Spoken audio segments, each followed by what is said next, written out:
This product is used to supply power to the VR940F or the VR921 gateway. It eliminates the need for an external power supply to make installations easier and tidier. Undo the clips from each end of the control box and remove the lid. Insert the board into the slot on the far right of the control box.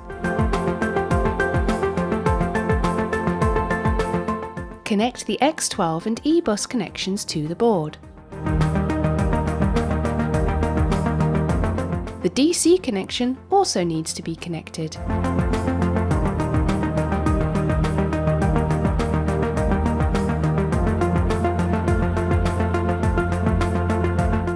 Once the VRA42 is connected to the board, close the control box with the clips and reattach the front panel. Obtain a VR940F MyVaillant Connect and connect the E-bus and power cables into the MyVaillant Connect.